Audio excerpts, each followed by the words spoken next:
It's a blessing and a curse. As a realtor, you're an independent contractor, your own boss. Your schedule is whatever you make it, and you work as much or as little as you want. But there's no paycheck until you close a transaction, and nobody is out there handing you business and willing clients. You have to go find it on your own. Shocking, I know. If you're interested in realtor life, or maybe you're thinking about becoming one, this is a huge deal. Essentially, realtors wake up every day unemployed and they need to go scratch up their own business in order to make this whole horse and pony show work. So how do you do it? What makes a successful agent? Well, I can't speak for everyone, but in my own experience, having survived in the business now for 7 years, I can tell you it is not easy the way the general public thinks it is. Did you know that according to a 2014 study conducted by the National Association of Realtors, 87% of agents quit after 5 years or less in the industry? The ones who are left standing are there for a reason. They're doing something right. So what is it? Well, let's talk about what many agents do wrong and reverse engineer the answer, and I'll let you into some of the private side of my business to helpfully provide some insight as to how I avoided those pitfalls as an example as one successful realtor who made it to the other side of that 5-year barrier. Number 1, inadequate funds. In order to start any business, you're gonna need money to float until that business starts generating profits. Many realtors start without enough money in reserve to survive potentially months of zero income. In real estate, any profit, AKA your commission checks, are a minimum of 30 days out, but it's really more likely to be 60 to 120 days out. Not only do you need money to cover your regular living expenses during this time, you also need money to launch yourself into the business. It's recommended that you have 6 months of living expenses in reserve. Real estate is a pay-to-play game. At a minimum, you have to pay for National Association dues, local MLS access dues, errors and emissions insurance, and your marketing materials. In my case, I had the benefit of a spouse who was able to provide enough income for our family until I started bringing home money. I started out in this industry as a full-time agent, but a lot of people don't just because they can't. They have to have another job, at least a part-time job, while they're starting out. If that's you, I get it, but I would use caution because so much of being successful in this industry is time sensitive. And if you can't jump when you need to jump, you're gonna lose business. But even more so, it's about the focus. If your time and attention is just split between two worlds, you're likely not going to be playing on the same level as agents you're aspiring to become. I don't know a single top performing agent who doesn't work in the job full time. Number 2, limited knowledge of lead generation. The real estate industry it's oversaturated with agents because everyone thinks it's a quick way to make easy cash, right? There's over 2 million people in the US with active real estate licenses. According to 2022 NAR data, the average realtor made a gross median income of $54,330 and closed only 12 transaction sides. It seems like every potential buyer and seller out there knows multiple agents. So how do you generate leads and get people to pick you to represent them as their agent? I don't know about you, but 12 sides and $54,000 before taxes, that's not gonna cut it for me and my family.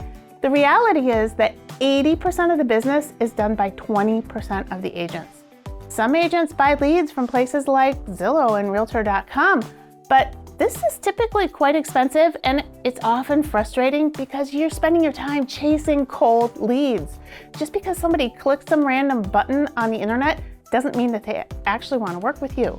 There's a huge industry set up around selling leads to agents. Other realtors push their SOI or their sphere of influence, their friends and their family and their acquaintances, they push them hard to use them as an agent or recommend them to others. In my opinion, this is an icky feeling and it gets icky quickly. It's really easy to get your feelings hurt when somebody in your SOI chooses not to use you or your services for buying and selling real estate. And that can have a negative impact on your relationships. The fact of the matter is that no one owes you business. Nobody wants to constantly listen to you talk about your realtor life and the hustle and grind. That's just so cringy. I get embarrassed for other people on their behalf watching them do it. So if your SOI comes to you, well, that's great, but don't depend upon it for your bread and butter, especially your first few years in the business. I mean, think about it. Do other businesses out there set up shop on the principle that they'll stay in business because their cousins and friends from high school are gonna come buy their product? No. You have to earn your stripes before a lot of those friends and family will view you as a skilled realtor and not just who you are as a regular person. Some agents door knock and cold call for leads and they swear by it. More power to them, I guess. That life is not for me. It would kill my dear little soul. I would not, I have not, and I will never do that. I hate hard sales. It makes my skin crawl. Ugh. I'm not saying it doesn't work, so don't come for me if you do it and enjoy it. I would love to hear about your mindset and your process, so leave me a comment down below. Tell me about it. My preferred method of lead generation is lead attraction, and my particular bend on it is video. Hello, you're here watching my video, right? In my humble opinion, the genius of lead attraction is that you put content out there into the world that has value, and through the magic of the internet, people who are looking for that particular kind of content will find you. I know agents who are killing it through attraction-based marketing on Instagram, Facebook, TikTok, and YouTube. Find the platform that works for you and put original, quality content out there. Answer questions for people, provide them direction, inspire them, entertain. But newsflash, quality content creation takes some serious time, my friends. It is not a side thought. When I think about my business, I can see that it has really morphed over the last few years. I am no longer just a realtor. I am a realtor and a content creator, and I take both very seriously. Number 3, not a self-driver. Look, this is not a business for somebody who has low self-motivation. Just be honest with yourself about your ability and your motivation to get done. The most successful agents I know are the kinds of people who have a spark in them. They have the determination and the drive to push themselves when there is no boss there looking over their shoulder. They're people who can work with delayed gratification, people who can handle a lot of no's and failure before they get a yes.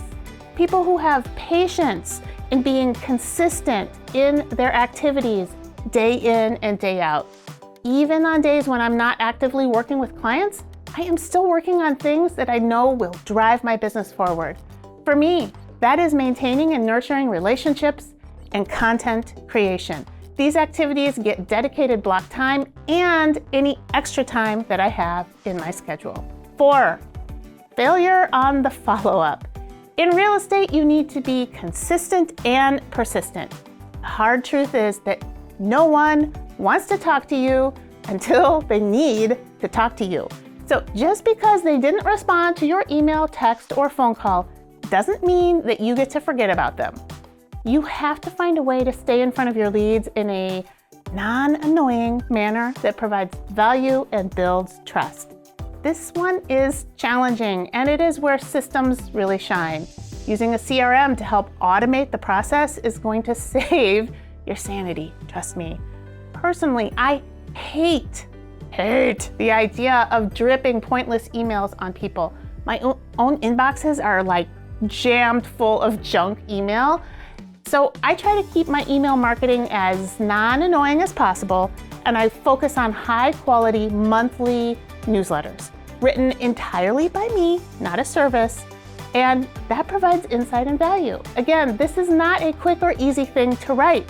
You're probably sensing a theme here, right? Creating unique and quality content that resonates with people takes time and effort. Check. 5, burning bridges. Your reputation follows you everywhere. Building a solid and trustworthy reputation is so important. So don't be one of those agents that lets money bite you and make you act ugly. I have seen plenty of agents who let unethical behavior stain their reputation for a short-term gain. Building a solid reputation is not only important with your clients and how they will speak of you to other people, but it's also important with those other agents out there that you are going to encounter day in and day out in your local market. If you burn your fellow realtors, that's going to follow you for a long time, and it's going to impact your business in ways you cannot even fully imagine. 6, crappy marketing.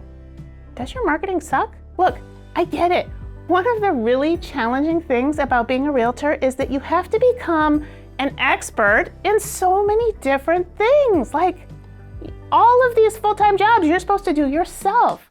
Not only do you need to be able to perform the details of your actual realtor job well, you need to find yourself being a transaction coordinator, a interpersonal counselor, a bookkeeper, a social media content creator, a marketer.